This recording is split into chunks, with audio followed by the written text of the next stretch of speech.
하나밖에 없는 4년제 대학교, 제주도의 많은 인재들을 키워내는 그러한 인재들의 산실, 요람인 제주대학교를 방문해서 두 분께서 제주대 학생들에게 하시고 싶은 이야기도 있고 그리고 여러분들로부터 듣고 싶은 이야기도 있습니다. 그래서 오늘 이 기회를 잡았고 이 시간은 그렇게 길지는 않습니다. 그러나 그 짧은 시간 동안이지만 여러분들과 이 두 분 위원장님께서 같이 눈을 맞추고 손을 잡고 호흡을 맞추면 앞으로 우리 미래의 비전에 대한 많은 생각을 해야 될 거라고 생각합니다.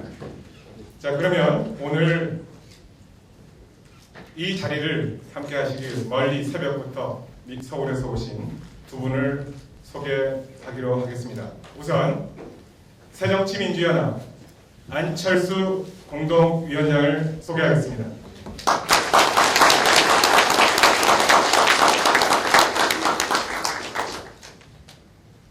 그리고 새정치민주연합 김한길 공동위원장을 소개해드리겠습니다.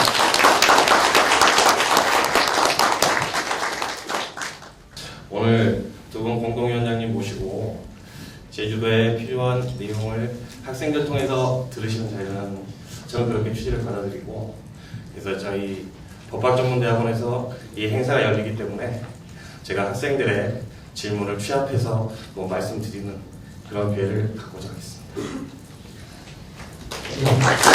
그러면 시간 관계상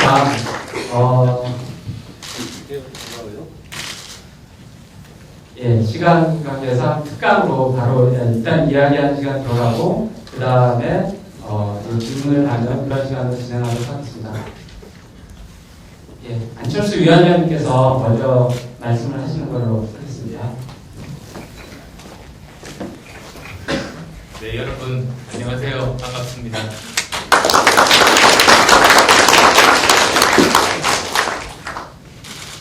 벌써 2, 3년 전인 것 같습니다. 청춘 콘서트하러 이제 제주도에 왔었고, 그 전에도 이제 교수로서 특강을 매년 왔었던 참 추억 어린 곳인데요.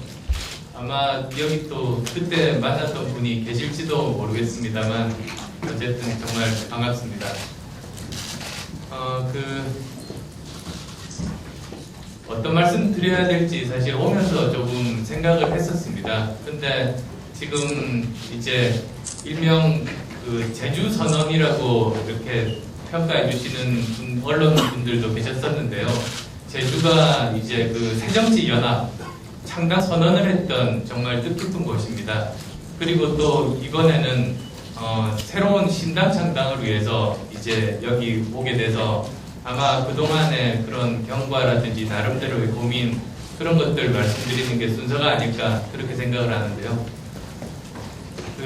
좀 이제 거슬러서 올라갑니다. 예전에 처음 이제 제가 대학 교수 시절에 그때 고민은 그랬습니다. 대학 교수 시절에 열심히 학생들 가르치고 재미있게 여러 가지 중소기업들 창업도 도와주고 그러면서 있던 중에 갑자기 여론조사에 제 이름이 포함이 되면서 정말 굉장한 일들이 진행이 됐었죠. 그때 제가 가졌던 고민이, 저는 정치와는 전혀 상관없이 계속 살았었지 않습니까?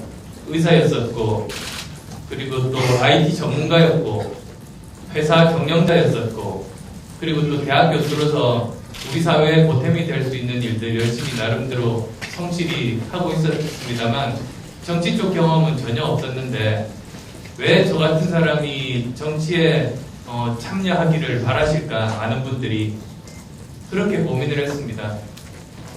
아마도 그 이유는 지금 우리나라 정치가 마음에 안 든다. 정치 좀 바꿔달라. 그 요구라고 생각을 했었고, 고민 끝에 제가 미력 하나마 그 일을 이루어 드릴 수 있다면 그러면 그것은 정말 뜻있는 일이겠다는 생각에 이제 현실 정치에 참여를 하게 됐습니다. 그리고 또 예전에 제가 가졌던 직업들, 그래서 의사 시절, 그리고 IT 전문가 시절, 회사 경영자 시절, 대학 교수 시절 모두 다 직업은 달랐지만 공통되는 하나의 점이 있었는데요. 그건 우리 사회에서 정말 어려운 분들 보살펴 드리고 싶다. 그게 제 주요한 동기 중에 하나였습니다. 모든 직업들을 관통하는. 그래서 그 일을 제대로 한번 또 정치에서 해보자. 그리고 또 예전에 가졌던 그런 다양한 분야의 경험들을 어쩌면 이번에 우리나라를 위해서 그 경험들을 잘 쓸 수 있는 그런 일이 아니겠는가 싶어서 이제 그 일을 하게 됐고, 그래서 이제 그때가 벌써 두 달 정도 전인가요? 제주도에서 이제 새정치연합으로 제3세력으로 새롭게 출발하고자 이제 창당 선언을 했었습니다. 그러던 와중에 이제 여기 김한길 대표님 제안을 받고 이제 고민이 시작이 됐습니다. 제 앞에 놓인 길이 두 가지였었던 것 같아요. 그때 한 가지 길은 그때까지 해오던 대로 열심히 노력해서 새 정치를 담을 수 있는 조그만 그릇을 우리 스스로 힘으로 만들어 나가는 겁니다. 조그만 그릇이나마 점진적으로 만들어 나가고 조금씩 계속 노력하고 이제 그런 길이 있었고, 또 다른 선택은 우리나라 양당의 한 축을 새 정치를 이룰 수 있는 큰 그릇으로 이제 다 같이 노력해서 거듭나게 만들면서 그것을 보다 더 큰 규모로 이룰 수 있는 그런 선택이 있었죠. 그 둘 중에서 고민하다가 나름대로 생각 정리들을 해봤습니다. 한 3가지 정도 저한테 스스로 질문을 던져봤었습니다. 우선은 이제 첫 번째로는 이 선택이 과연 정말로 여러 가지 변화들을 이룰 수 있는 선택일까 생각을 해봤습니다. 그런데 이번 기회에 어떻게 보면 이제는 제대로 이 새 정치를 큰 그릇으로 이룰 수 있을 가능성들이 많겠다는 것으로 저 나름대로 결론을 내렸는데요. 첫 번째로는 이제 제 스스로 돌이켜봤습니다. 과연 이 선택이 저한테 편안한 선택인가, 편안한 길인가, 그와 완전히 반대였습니다. 오히려 이 길이 훨씬 더 어려운 길이고, 힘든 길이고, 그런 길이지만, 어쩌면 이걸 통해서 커다란 변화를 또 일으킬 수 있는 일종의 승부수를 던지는 그런 선택이라는 생각이 들었습니다. 그리고 저 스스로도 제가 말씀드렸듯이 제가 이제 이 일을 하면서 꼭 이루고 싶었던 국민들의 정치 바꿔달라는 그러한 소망, 그리고 저 스스로 계속 가지고 있었던 어려운 분들 정말로 우리 사회가 따뜻하게 보듬고 도와드릴 수 있는 그런 일들을 하는데 그 초심이 제가 전혀 변하지 않았다는 확신이 들었습니다. 그리고 또 이제 이번에 새롭게 여러 가지 거듭나는 모습들, 그래서 이제 지금 반대만을 위한 반대를 하기보다는 오히려 더 신뢰하고 믿음직하고 우리나라 수권 정당으로서 다들 인정해 주실 만한 그런 정당으로 거듭나게 할 수 있는 그런 길이라는 생각이 들었습니다. 그런 관점에서 또 돌이켜봤는데요. 그렇게 머리로만 제가 하나 둘 셋 해서 논리적으로 생각한 건 아니고 또 제 가슴이 어디로 끄는가를 이제 돌이켜 보게 됐습니다. 근데 제가 이제 지금 이제 아직 1년이 안 됐습니다. 등원한 지 1년 안 된 이 상황에서 지금도 생각나는 순간이 하나가 있습니다. 그게 언제냐면 아마 6월 초일 겁니다. 6월 초에 노무현 대통령께서 NLL 관련해서 발언을 했는지 안 했는지 정상회담으로 원본을 한번 공개해서 그걸 한번 살펴보자. 그 국회 이제 본회의 표결이 이제 붙여졌는데요. 그때입니다. 저는 그때 반대했습니다. 반대표를 던졌습니다. 왜 그러냐면 가장 중요한 일은 근본적으로 국가기관이 선거에 개입하는 건 민주주의에서 있을 수 없는 일이니까 그걸 이제 제대로 규명해서 다시는 그런 일이 생기지 않게 하는 게 더 중요하다. 그래서 우선 그것부터 해결한 다음에 다른 이슈로 넘어가는 게 바람직하다는 생각에 제가 반대표를 던졌고, 그리고 또 하나는 두고두고 국익을 해칠 거라는 판단이 들었죠. 그래서 만약에 이것이 통과된다면 앞으로 외국 정상들이 우리나라 대통령과 비공개로 허심탄회하게 속마음을 털어놓지 못할 거라고 생각했습니다. 다른 나라에서 볼 때, 저 대한민국은 자기들끼리 표결에 붙여서 그냥 저렇게 비공개 대답록을 공개할 수도 있는 나라라는 생각이 들면 우리나라에 하나도 도움이 되지 않죠. 그래서 반대표를 던졌는데 어처구니 없이 통과됐습니다. 그 당시에 이제 양당에서 강제 당론으로 이제 그게 통과되는 모습들을 쳐다보면서 그 국회 본회의장 보면 전광판이 있거든요.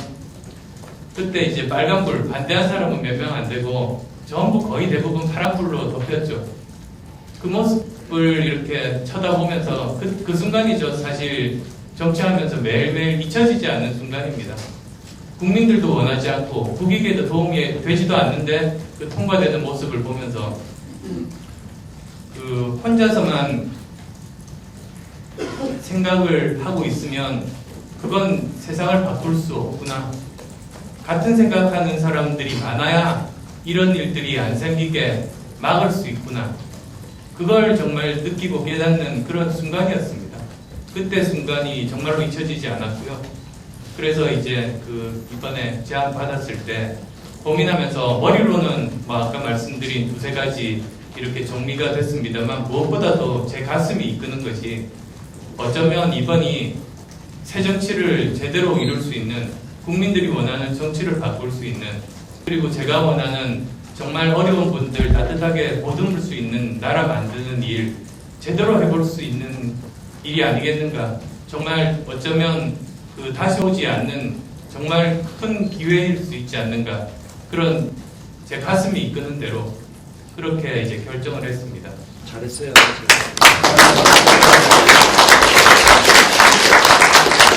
그래서 이제 제가 말씀을 드려줘서 그런데요. 이제는 실행으로 보여드리는 게 사실은 순서인 것 같습니다. 지금 이야기를 한다고 소용 있는 것은 아니고 이제 앞으로 어떻게 하느냐, 어떻게 변화하는 모습들 보여드리고 어떻게 정말 어려운 분들 도와드리느냐 그런 모습들 제대로 보여드리면서 뚜벅뚜벅 이제 길을 걷고자 합니다. 고맙습니다.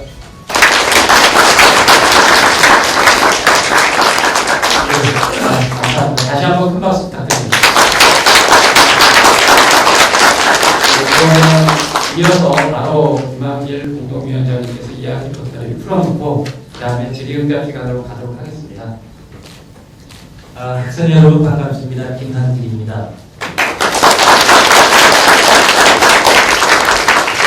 안철수 위원장님 말씀 들어보니까 얼마 전에 제가 제안드린 것 때문에 상당히 심각하게 고민하셨네요. 저도 이 고민하는 모습을 옆에서 참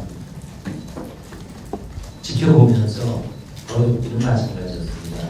지금 말씀하신 대로 두 갈래 길이 있었는데 결국은 한 길을 택한 수밖에 없었던 거죠.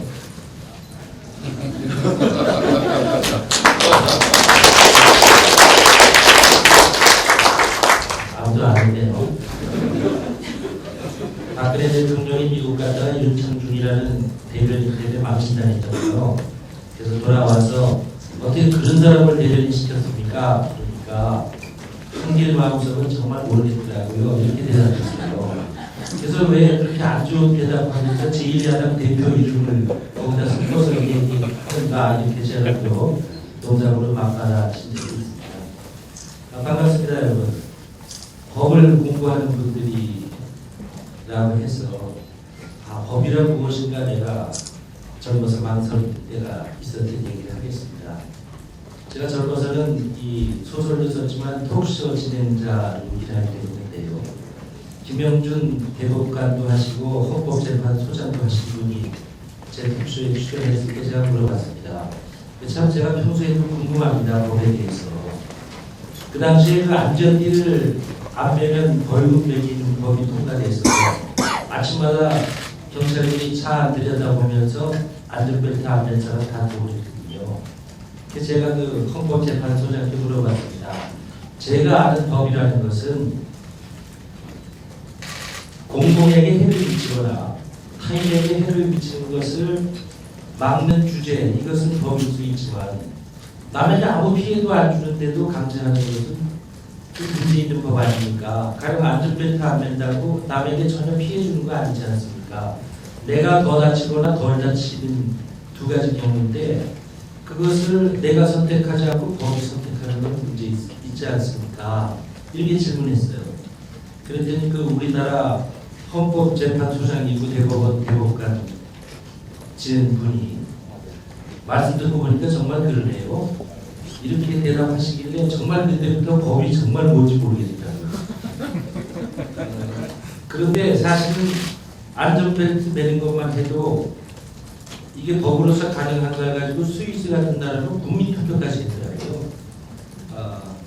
그래서 이 법이라는 게 참 만들어지기도 조심스러운 것이고 만들어 놓고 나서도 잘 관리하지 않으면 좋을 수도 있고 나쁠 수도 있는 것이죠.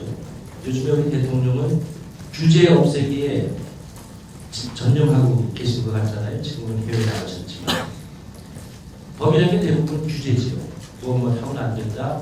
어렸을 때는 벌금을 매기거나 혹은 감옥에 가게 되는 거죠. 좋은 규제도 있고 나쁜 규제도 있어요.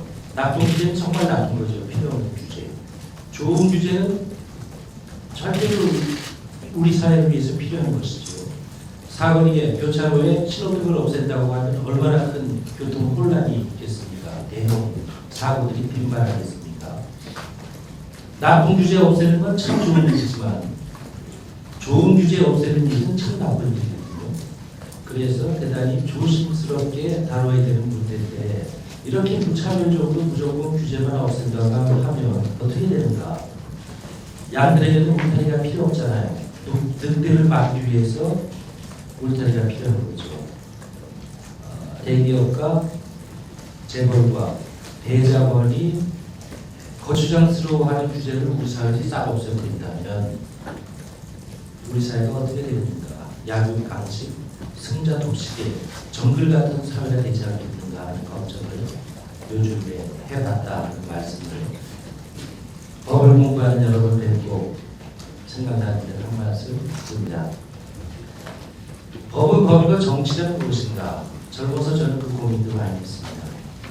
정치란 우리 사회 구성원들의 꿈과 자유의 일부분씩을 저당 잡아서 생긴 힘으로 무언가 일을 해내고 그래서 그분들께 저당 잡았던 것들보다 더 많은 것을 돌려주는 일이야 라고 20대에 저는 생각했습니다. 그래서 20대 때 제가 쓴 소설의 남자 주인공이 정치가 뭐야 라고 할 때 이렇게 대답 합니다.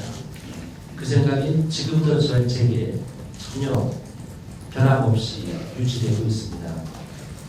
정직하고 성실한 사람들이 상처받거나 손해보지 않고 각자가 땀 흘린 만큼 잘 사는 나라 만들고 싶다 하는 것이 제 생각입니다. 그런데 정치라는 것이 참 쉽지가 않죠. 하루에도 여러 번씩 조금 전에 우리 안철수 위원장님 말씀하셨던 것처럼 선택의 기로에 서게 되거든요. 그런데 자신만만하게 선택할 수 있는 일이 그렇게 흔하지 않습니다. 어쨌든 그런 고민에 늘 한붙여서 사는 것이죠. 그래도 좋은 정치 해보고 싶다 하는 욕심은 잃지 않고 있다는 것이 그나마 제가 가진 몇 안 되는 장점 중에 하나 이렇게 잘 평가합니다. 아인슈타인이라는 학자가 천재가 그런 얘기했습니다.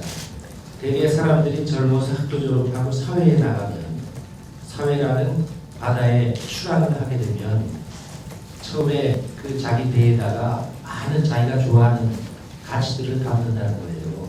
사랑이라든지 우정, 정의, 평화 자기가 소중하게 여기는 가치들을 자기가 이제 사회생활을 시작하면서 자기가 타고 갈 배에다 많이 실는다는 거죠. 그래서 조금 가다가 풍랑을 만나거나 거친 파도를 만났을 때 그 자기가 배에 실었던 자기가 아끼는 것들을 하나씩 내려놓기 시작하는 거죠.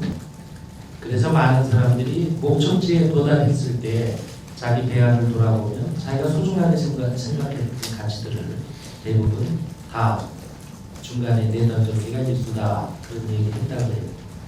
그래서 제가 이제 나이는 이제 60 넘었지만 그 젊은 날에 제가 생각했던 것 중에 일부나마 아직도 간직하면서 정치하고 있는 것을 다행으로 여긴다라는 말씀을 드립니다. 제가 본 책 중에 하나가 미국의 유명한 사회비평가 쓴 것인데 그분에게 누가 물었어요. 오늘의 유일 강대국 미국을 있게 한 사람을 꼽으라 그러면 당신은 누굴 뽑겠습니까? 이렇게 질문했대요. 그러니까 그분이 대답하기를 나는 1959년도에 하버드 대학교 총장을 했던 제임스 커너트라는 사람을 뽑겠다. 이렇게 말했어요. 우선 교육자를 뽑았다는 게 실질인 일이죠. 정치하는 사람이나 전쟁 잘했던 장군을 뽑은 게 아니라. 근데 그 내막을 들어보면 이런 겁니다. 미국이란 나라는 지구상에서 거의 유일하게 왕을 임금을 가져보지 않은 나라이기는 했지만 사실상 미국의 건국 초기로부터 쭉 끌고 온 세력은 워스프라고 하는 백인 앵글로색슨 혈통의 신교도들이었단 말이죠. 그분들이 미국 사회를 사실상 장악하고 있었어요.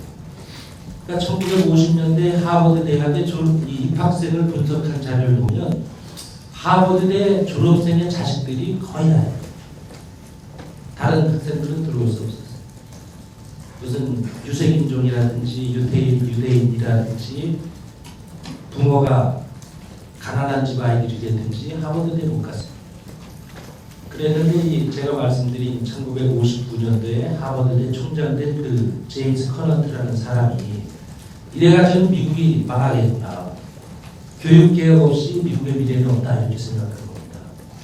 가문이나 혈통이나 종교에 관계없이 유능하고 성실한 아이들이 실력대로 좋은 학교에 가야 미국의 미래가 보장된다 이렇게 생각하고 그래서 소위 미국의 소위 말하는 인류대학부터 하버드대부터 시작했어요.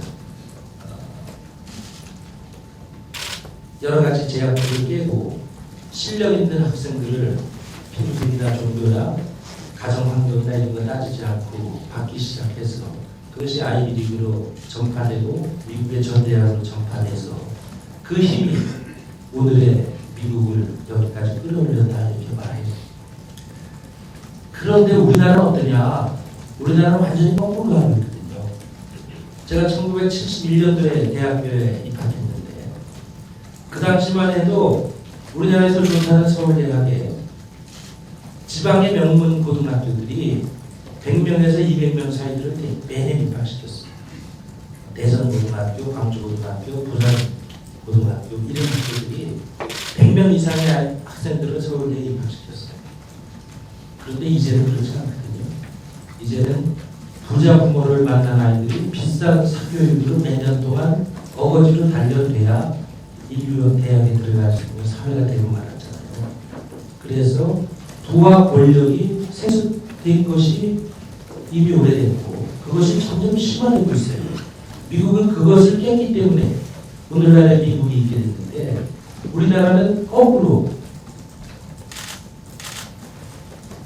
부와 권력이 세습되고 있고 우리 사회를 주도하는 소위 메인스트림이 아주 점점 더 공고화되고 있기 때문에 이래가지고는 우리 대한민국의 밝은 미래를 기약할 수 있겠는가 하고 걱정 많이 하고 있고요. 지금 정치하면서 그것을 깨는 것이 우리 대한민국의 미래를 위해서 대단히 중요한 일이겠다 하는 생각을 하고 있습니다. 여러분 걱정 많을 거예요. 아프리카 청춘이다라는 책이 그렇게 많이 풀려대네요. 여러분이 아프니까. 여러분 아무리 공부 열심히 해도 당장에 좋은 미래를 꿈꾸기가 어렵잖아요. 안정된 일자리 찾기도 어렵고 여러분의 꿈이나 열정을 마음껏 발산하는 데 너무나 많은 제약들이 있지요. 이것을 우리가 깨나가야 됩니다. 그것을 깨기 위해서 저나 우리 안철수 의원님이나 최선을 다할 거고요. 그런 날을 앞당기기 위해서도 할 수 있는 모든 일을 할 것입니다. 디어 에비라는 유명한 세계적으로 유명했던 칼럼이 있어요. 에비 할머니가 쓴 칼럼이. 그 칼럼을 봤는데 내용이 이겁니다. 어떤 주부가 보냈는데 자기가 남편에게 물어봤대요. 당신하고 나하고 당신 어머니하고 셋이 보드를 타고 물에 나갔다가 보드가 뒤집어지면 당신은 나부터 먼저 구할 거예요? 당신 엄마부터 구할 거예요? 이렇게 물어봤대요. 그 할머니한테 온 편지입니다. 그랬더니 그 자기 남편이 잠깐 생각하더니 마누라 또 얻을 수 있지만 어머니는 다시 얻을 수가 없잖아. 그런 거예요. 그래서 하도 실망해서 이 할머니한테 인생 상담을 한 거예요. 내가 이런 남자를 믿고 내 인생을 맡기고 계속 수십 년을 산다는 게 옳은 일입니까? 저는 어쩌면 좋습니까? 이렇게 인생 상담하는 애기 할머니한테 보냈는데 이 질문 되게 길어요, 편지가. 근데 답을 한 줄이에요. 이 할머니의 답. 어쩌면 좋습니까? 그랬더니 수영을 배우세요. 이 얘기는 여기 있는 여학생들한테만 하는 얘기가 아닙니다. 수영을 배워야죠. 누구한테 도와달라고 해야 오를까요? 이렇게 묻지 마시고요. 지금 여러분이 맞닥뜨린 상황이 결코 여러분에게 녹록하지 않을지라도 거기에서 포기하거나 남이 자기를 구해주기를 기대하지 마시고요. 거기에서 수용쳐 나가야 돼요. 그래서 여러분이 우리 사회의 주인이 됐을 때 여러분이 겪은 여러 가지 불합리하고 잘못된 것들을 그야말로 제대로 변화시킬 수 있어야 된다. 저는 그렇게 생각합니다. 왜냐하면 제가 정치하면서 제가 몇 가지 간단한 얘기했지만 주로 내가 젊은 날에 느꼈던 것들이 우리 사회에 대해서 잘못됐다고 생각했던 것. 그것을 제가 굉장히 열심히 고치려고 하거든요. 물론 우리 젊은 세대가 지금 겪고 있는 상황 이것도 변화시켜야 된다고 생각하지만 그 상황을 남이 풀어주기만 기다리지 마시고 그 상황에서 포기하지 마시고 그래도 열심히 사세요. 그리고 그것을 깨나가는데 여러분 스스로가 중요한 역할을 담당해 주시면 그래도 우리나라의 미래가 더 밝을 수 있다고 저는 확신합니다. 고맙습니다.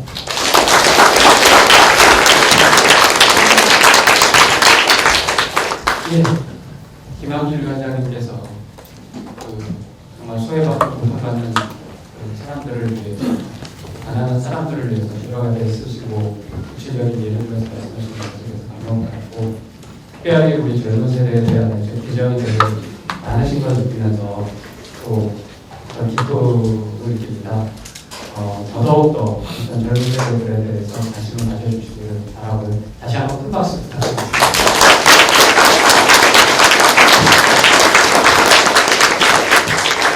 다음으로는 이제 질의응답 시간을 가질 건데요.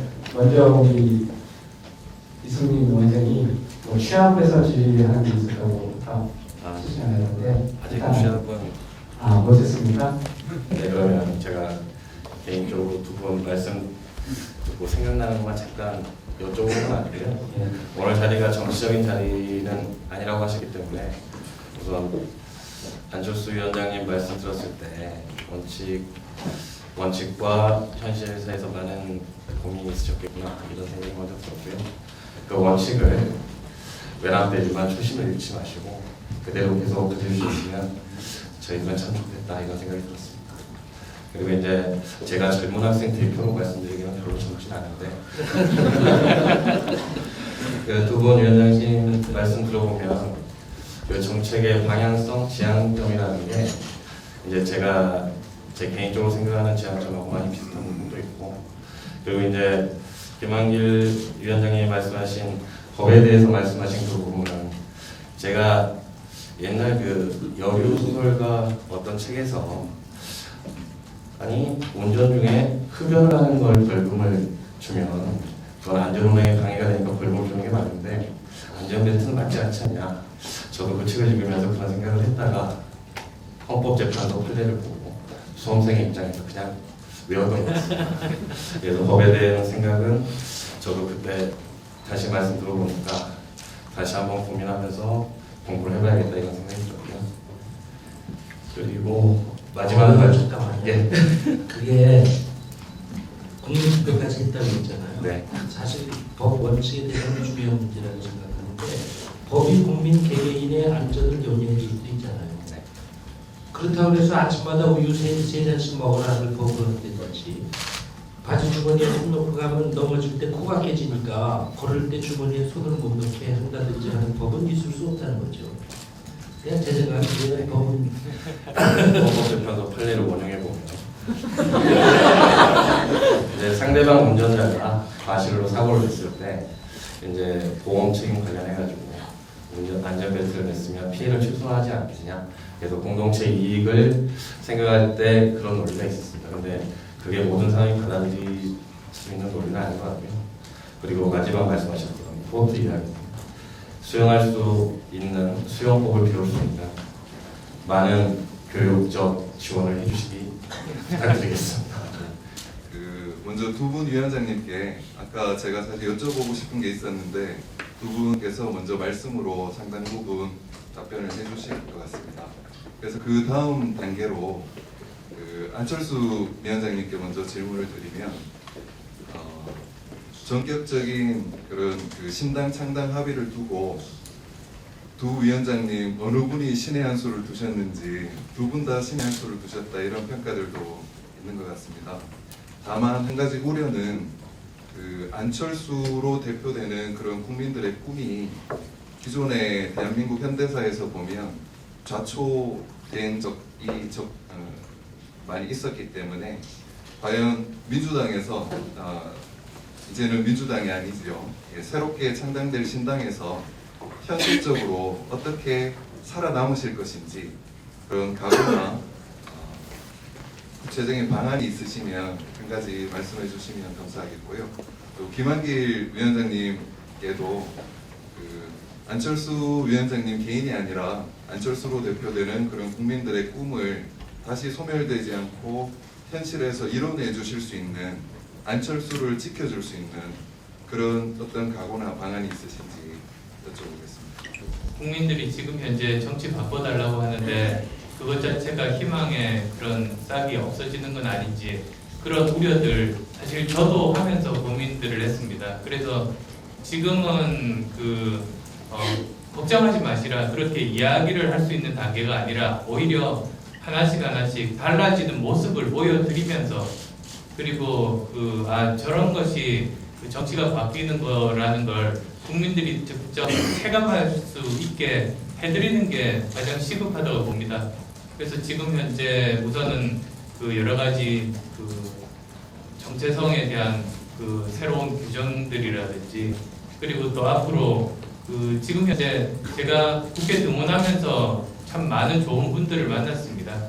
그래서도 정말 뜻은 저희들과 같지만 당 소속이 달라서 같이 힘을 같이 손을 잡지 못했던 분들도 이제는 손잡고 같이 새로운 것들을 만들어 나갈 수 있다는 그런 확신도 들었습니다. 그래서 지금 잘못 알려진 야당이 꼭 발목 잡는 것 같은 그런 이미지 있지 않습니까?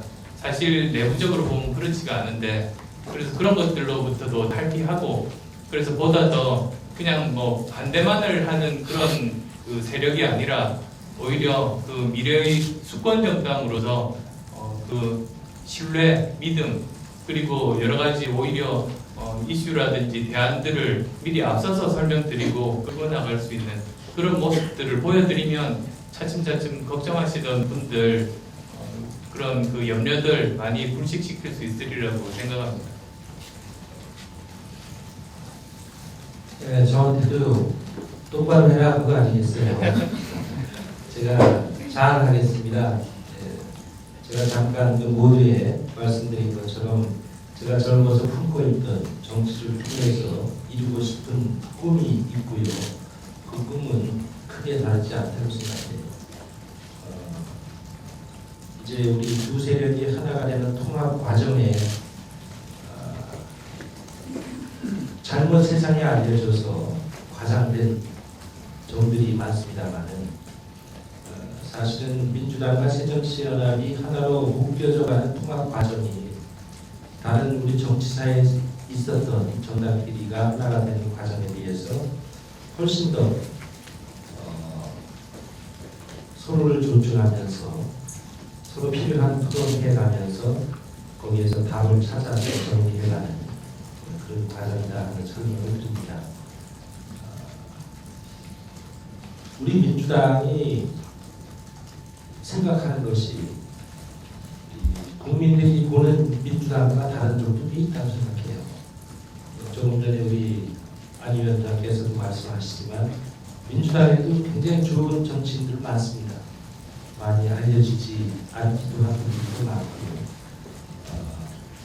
우리가 이제 지향하는 바를 정강 정책에 정리해서 담고 그것을 향해서 힘 모아서 갈 때 우리 대한민국의 정치가 새로운 모습으로 국민들께 희망을 드릴 수 있다고 생각하고 그런 정치 위해서 저도 최선을 다하겠습니다. 예, 고맙습니다.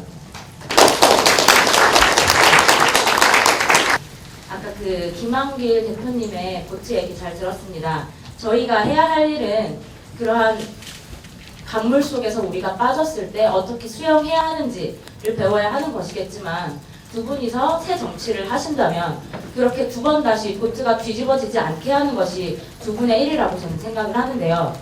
새로운 정치, 보트를 다시금 뒤집어지지 않게 하는 일이 조금 국민들에게는 모호하게 다가올 수 있을 것 같습니다. 약간 정직이 통하는 사회, 상식이 통하는 사회라는 것은 약간 추상적 개념에 머물러 있을 뿐이기 때문에 두 분이서 신당을 창당하신 이후에 구체적으로 하실 일이 제일 먼저 하실 일이 무엇인지 궁금합니다. 굉장히 어려운 질문이에요. 제일 먼저 할 일. 지금 이제 우리가 26일 날 청남대회를 해요. 그 27일 아침부터 소위 법적으로 두 세력이 하나의 당으로 인정받기 시작하는 것이고요. 그럴 때 그 새 정당이 어떤 법안을 1호, 2호, 3호 법안으로 제출해서 우리가 가려고 하는 방향의 지향성을 국민들께 보여줄 거냐 하는 것 때문에 요즘에 매일 회의하고 있습니다. 오늘도 제주도에서 이제 올라가면 그 회의도 해야 됩니다. 또 우리 두 사람이 그 신당을 창당한다고 했을 때 우리 둘이 마음대로 하는 건 아니고요. 여러 논의 단위들이 있기 때문에 많은 그 의논이 필요한 것이지요. 지금 말씀하신 첫 번째 할 일이 뭐냐? 답이 나오는 대로 보고를 드리겠습니다. 예, 고맙습니다. 굉장히 어려운 질문이에요. 제일 먼저 할 일. 지금 이제 우리가 26일 날 청남대회를 해요. 그 27일 아침부터 소위 법적으로 두 세력이 하나의 당으로 인정받기 시작하는 것이고요. 그럴 때 그 새 정당이 어떤 법안을 1호, 2호, 3호 법안으로 제출해서 우리가 가려고 하는 방향의 지향성을 국민들께 보여줄 거냐 하는 것 때문에 요즘에 매일 회의하고 있습니다. 오늘도 제주도에서 이제 올라가면 그 회의도 해야 됩니다. 또 우리 두 사람이 그 신당을 창당한다고 했을 때 우리 둘이 마음대로 하는 건 아니고요. 여러 논의 단위들이 있기 때문에 많은 그 의논이 필요한 것이지요. 지금 말씀하신 첫 번째 할 일이 뭐냐? 답이 나오는 대로 보고를 드리겠습니다. 예, 고맙습니다. 제주 4.3, 제주에 오셨으니까 제주 4.3 사건에 대해서 잘 알고 계실 거라고 생각되는데요. 사실 제주에서 국회의원을 계속해서 내보냈고 그중 한 분은 지금 현 정권 이제 대통령이신 이제 박근혜 그 대통령님하고 상당히 이제 지근거리에 있는 관계임을 과시하고 이제 계신 분도 계신데 그분이 국회의원을 상당히 오래 하셨습니다. 20년 넘게 하셨는데도 제주 4.3에 관해서 그분이 특별히 기여를 한 게 없었습니다. 그런데도 불구하고 민주당 추미애 의원으로 기억하고 있는데요. 그분 비롯해서 이제 민주당에서 4.3을 이제 바로 세우기를 이제 하셨던 그 기억이 있습니다. 지금 근데 다시 이제 좀 표를 하고 있고요.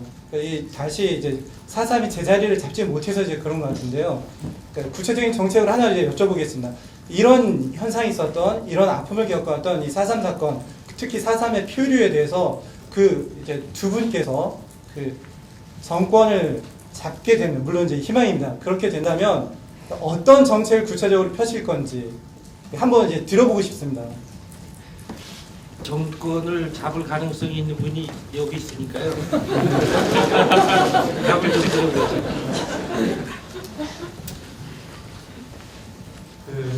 제가 청춘 콘서트 할 때 이제 청년들과 이야기하면서 그렇게 이야기를 한 적이 있습니다. 지금 이제 제가 지금 현재 사회 구조를 만들었던 기성세대의 한 사람으로서 지금 청년 세대에게 정말 죄송하게 생각한다. 그래서 훨씬 더 열심히 사시는 분들이 이 사회적 구조적인 문제 한계에 봉착해서 굉장히 좌절감들을 많이 겪고 있다. 그래서 그 문제에 대해서는 최선을 다해서 저도 그렇고 또 청년 세대들도 그 문제점에 대해서 열심히 이야기를 하면서 같이 풀어나가는 사회적인 공감대를 형성해야 되는 것이 우리 모두가 해야 되는 몫이다. 그렇지만 그럼에도 불구하고 이 사회 구조라는 것은 지금 바꾸기 시작하더라도 그 효과가 나타나기에는 굉장히 시간이 오래 걸린다. 어쩌면 10년도 더 시간이 필요할 수 있으니 그 시간 동안은 또 나름대로 최선을 다해서 정말 살아남기 위해서 그리고 열악한 환경 속에서도 행복을 찾기 위해서 노력하시면 좋겠다. 그리고 거기에 대해서 좀 도움이 될 수 있을 만한 저 나름대로의 경험들을 말씀드리고 그랬었습니다. 그래서 아마 그 전체적인 맥락이 아까 김한길 위원장께서도 말씀하신 수영을 배우라는 그 표현과 아마 일맥상통할 것 같습니다. 지금 아마 여기 이제 계신 법학전문대 대학원생들도 그러한 관점에서 아마 문제점들을 많이 인식하고 계신 분들인 것 같고요. 나름대로 저 개인의 노력 최선을 다하면서도 우리 사회 공동체 문제에 대해서 열심히 주장하고 소신을 펴고 그것이 관철되기 위해서 노력하는 그런 양쪽 일들을 이제 병행을 하셔야 된다고 생각합니다. 4.3에 관련해서 제가 대선 때 유일하게 사실은 제가 눈물을 흘렸던 곳이 4.3 추모공원인데요. 처음에 들어가서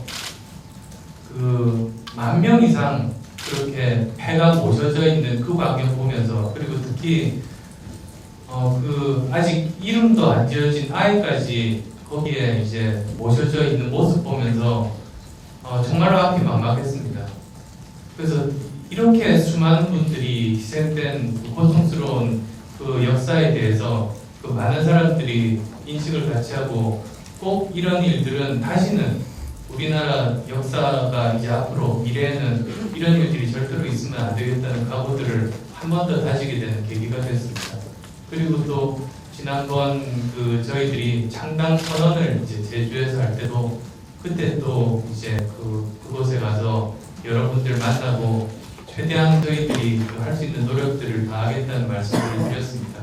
그리고 이제 특히 제주 도민분들의 정말로 노력으로 이제 국가 기념일로 지정이 됐지 않습니까? 그리고 또 이제 다음 주에 이제 기념일로 지정되고 처음으로 이제 이제 행사가 열리는데요. 저는 꼭 올 겁니다. 꼭 와서 참석해서 이제 앞으로 이 일들이 계속 이제 더 이제 진행되고 발전될 수 있도록 최선의 노력을 다할 겁니다. 지난번에 이제 유족분들과 함께 또 간담회도 했습니다. 그래서 그분들이 앞으로 이 일들이 어떻게 진행되면 좋겠는가에 대해서 지금까지 열심히 노력해 오셨지만 진행되지 못했던 부분들 굉장히 상세하게 저기 이야기들을 다 들었고요. 저희들이 그래서 아마 지금 원하시는 일들이 한 번에 이렇게 다 되기는 그 여러 가지 여건상 어렵지만 그걸 이제 우선순위로 우선 나누고 순차적으로 이렇게 진행될 수 있는 방안들, 그런 방안들을 강구하겠다고 제가 약속을 드렸습니다. 그래서 그런 부분들도 이제 저희가 그 새로운 당이 이제 시작이 되면 그 관심을 가지고 열심히 그 제도화하기 위해서 노력하겠습니다. 그리고 아마 그때 들은 이야기뿐만 아니라 그 여기 계신 학생분들 또 제주도민분들이 가지고 계신 또 여러 가지 생각들도 있으실 테니까요. 열심히 경청해서 제대로 반영해서 이번에는 말이 아니라 행동으로, 결과로 그렇게 보여드리도록 하자는 게 그 새정치의 가장 중요한 부분이라는 생각입니다.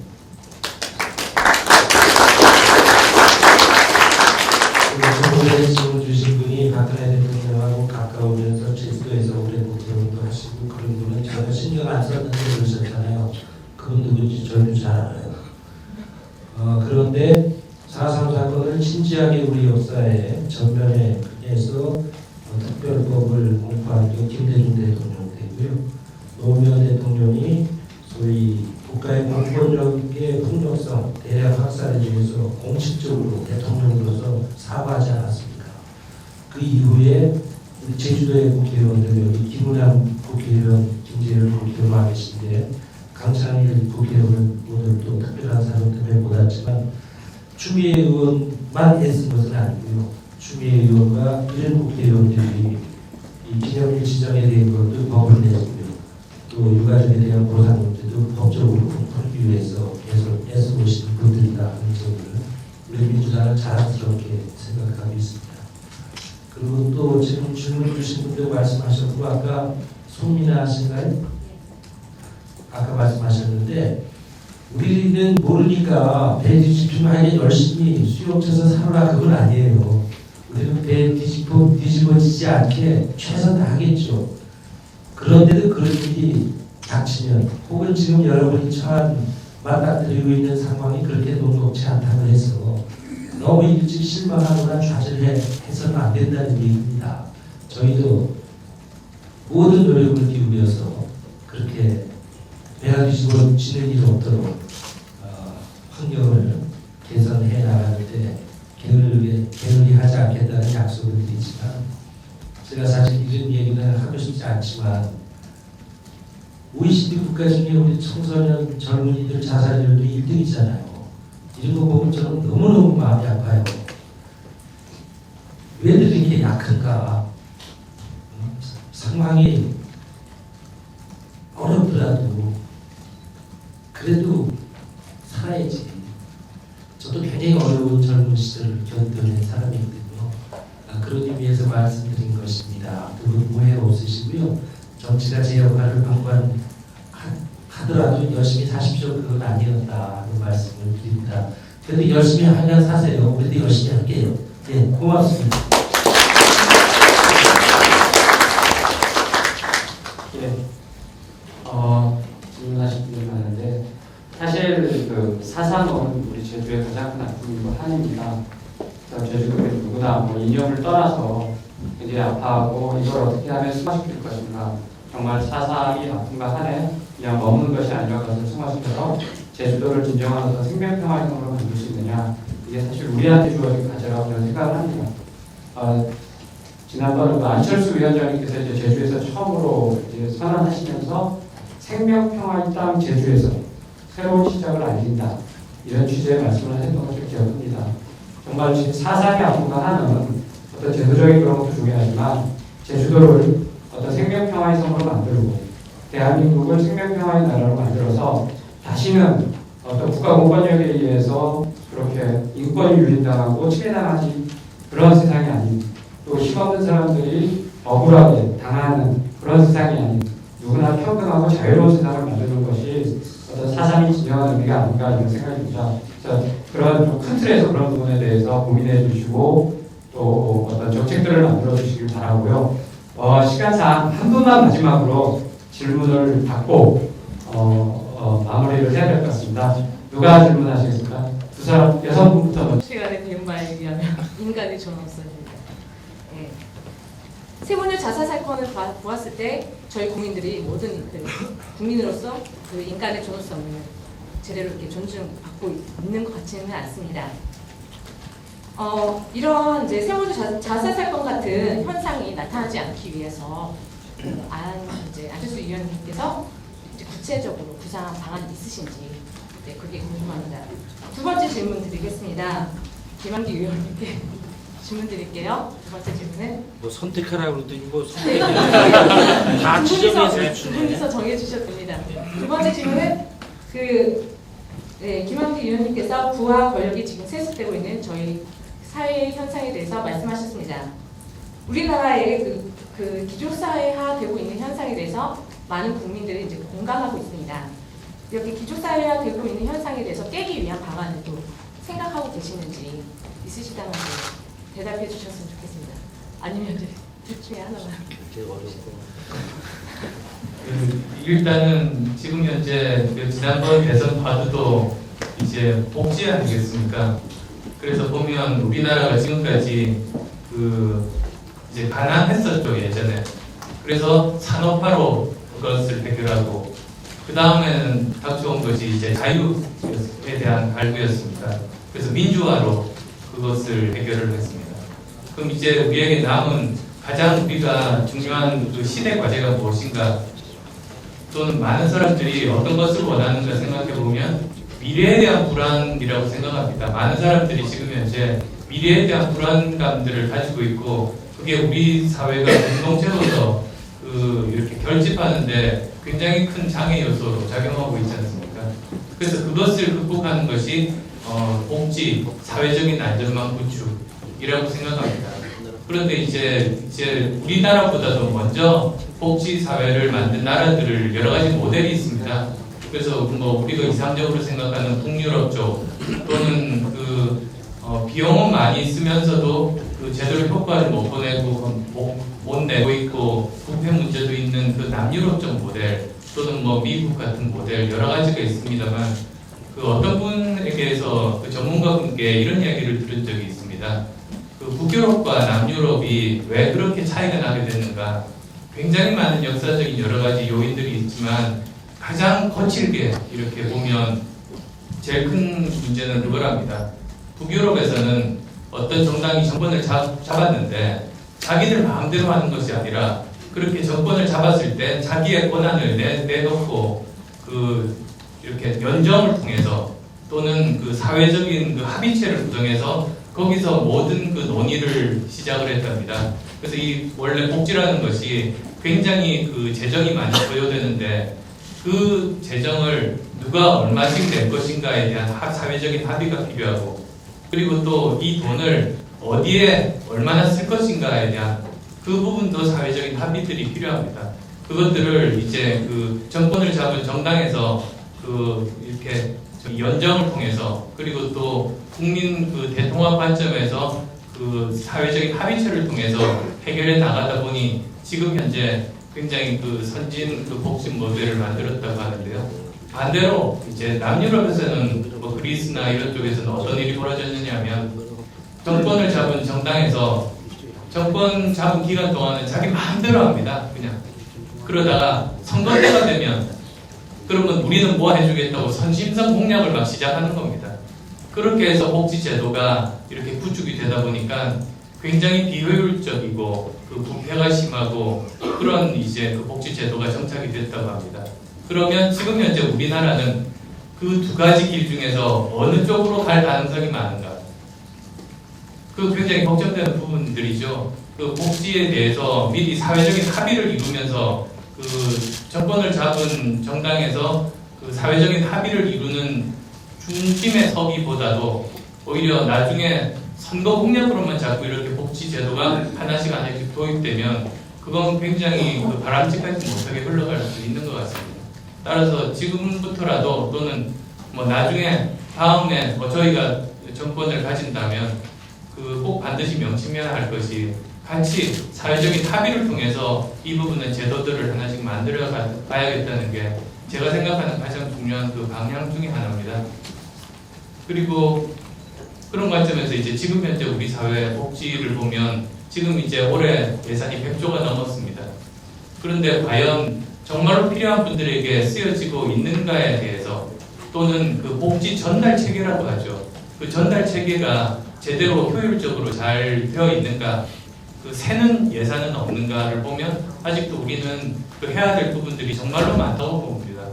그래서 이 부분들에 대해서 그 특히 이제 세모녀 그 자살하신 그 불행한 사건은 이렇게 사각지대, 복지의 사각지대가 굉장히 많다는 문제를 단적으로 보여주는 거고, 그리고 그게 또 제도적으로 들어가 보면 그 복지에 대해서 부양자 문제가 있습니다. 제도가 이렇게 좀 큰 틀에서 하다 보니까 정말로 어려우신 분들이 그 제도에서는 미처 대상자로 포함되지 못하고 다 이렇게 빠지는 겁니다. 그러니까 앞으로 노력해야 될 부분들이 제도적으로 그런 사각지대를 완전히 없애기는 힘듭니다. 그렇지만 정말로 최소화할 수 있는 여러 가지 노력들을 끊임없이 계속 지속적으로 해야만 이것들이 최소화될 수 있을 것 같아요. 그리고 또 뭐 그것뿐만 아니라 어떻게 하면 복지 전달 체계, 찾아가는 복지라고도 이야기를 하고 있습니다만 그 복지 전달 체계가 제대로 효율적으로 실제로 필요한 분들에게 접근할 수 있는지 그 부분들에 대한 노력들, 그런 것들이 병행이 되어야 되겠죠. 그래서 정리해서 말씀드리면 우선은 이 복지에 대해서 사회적인 합의체 또는 이렇게 여당 혼자서 하지 말고 야당과 힘을 합해서 합의하는 그런 것이 우선 필요하다는 거 꼭 말씀드리고 싶고, 그리고 또 두 번째로는 이 사각지대, 복지 사각지대를 줄이려는 제도적인 노력, 그리고 또 세 번째로는 복지 전달 체계에 대한 재정비, 이런 것들이 정말로 시급하다고 생각합니다. 소위 부와 권력이 세습되는 사회를 어떻게 바뀔 것이냐, 그것도 헌법에 있는 말로 설명하셨군요. 헌법 전문에 우리는 국민 생활의 균등한 형상을 지향하게 명시되어 있잖아요. 근데 균등하지 않거든요. 제가 아까 미국의 제임스 커넌트라는 하버드대 총장의 예를 들었지만 거기에는 우선은 교육에 대한 기회의 균등이 굉장히 중요한 것 같아요. 교육에서부터 기회의 균등이 이루어지지 않으니까 그것이 평생을 이어지게 되는, 특히 우리 같은 학벌 사회에서는 나쁜 영향을 이어갑니다. 그런 것이고요. 우리 사회가 처한 가장 심각한 문제가 사회 경제적 양극화와 불평등 아니겠어요? 이거 해소해서 우리가 막고자 하는 결과가 국민생활의 균등한 형상이라고 볼 때, 그것은 교육의 기회의 균등으로부터 시작해서 이 사회 경제적 이 불평등을 해소하는 함으로써 양극화가 해소돼 갈 수 있지 않을까 이렇게 생각하고요. 구체적인 내용 하나하나를 설명드리기에는 많은 자리는 아닌 것 같지만 그것을 위해서 우리가 최선을 다하고 있는 것입니다. 경제적인 문제를 보자면 우리 대재벌들은 좀 굉장히 잘 지고 있어요. 그런데 서민과 중산층의 삶은 정말 하루하루 더 고단해져가고 있거든요. 저는 그래서 저수지에는 물이 가득한데 그 아래 논밭은 쩍쩍 갈라지고 있는 형국이 지금 우리 사회의 형국이 아니겠는가 이렇게 말하고 있습니다. 그것을 이어주는 것이 경제민주화라는 것이죠. 그래서 넘치는 저수지의 물을 아래 논밭까지 이어지게 함으로써 풍요로운 추수가 가능한 사회를 만드는 것이 우리가 지향하는 것이고, 그래서 결과적으로는 헌법 전문이 요구하는 국민생활의 균등한 형상을 우리가 실현해 내야 된다 생각하고 있습니다. 네, 고맙습니다. 지금 우리 오늘 좋은 얘기 많이 했잖아요. 실천하는 게 새정치라고 우리가 요즘에 현수막에 붙여놓고 있습니다. 하나하나 실천해 가겠습니다.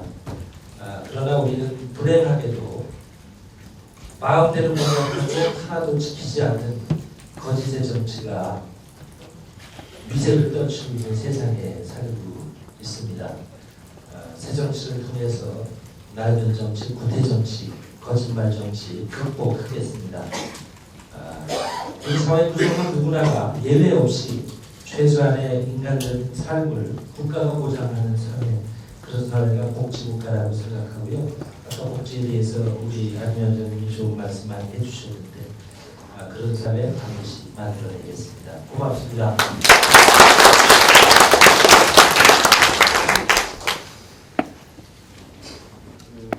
마라톤 선수 중에서 인류 선수가 있고 그리고 항상 노력하지만 계속 2등밖에는 못하는 선수들이 있지 않습니까? 조사해보면 차이점이 하나랍니다. 항상 그렇게 1등을 잘 하지 못하는 선수들은 마라톤을 뛸 때 너무 괴로우니까 다른 생각을 한답니다. 자기가 이렇게 가족들과 같이 보냈던 행복한 시간을 상상하거나 또는 여행 갔던 곳들, 맛있는 음식들 생각하면서 그 고통들을 참으면서 뛴답니다. 근데 그러다 보면 다른 생각을 하다 보면 어느덧 조금 이렇게 느려지게 되죠. 조금씩. 그래서 항상 결과가 고생하는 거에 비하면 그렇게 좋지 않았다고 하는데요. 이렇게 우승하는 사람들은 너무너무 고통스럽죠. 마라톤 하다 보면. 그런데 그 고통의 순간을 다른 쪽을 생각하고 상상하는 게 아니라 아예 똑바로 직면해서 그 순간을 느끼면서 열심히 뛴답니다. 너무너무 힘들고 다른 생각하고 싶지만 그 순간에 지금 뛰고 있는 이 순간 그 아픔을 정면으로 보면서 그렇게 뛰면서 우승을 한답니다. 그래서 아마 여기 학생들이 지금 그러실 것 같아요.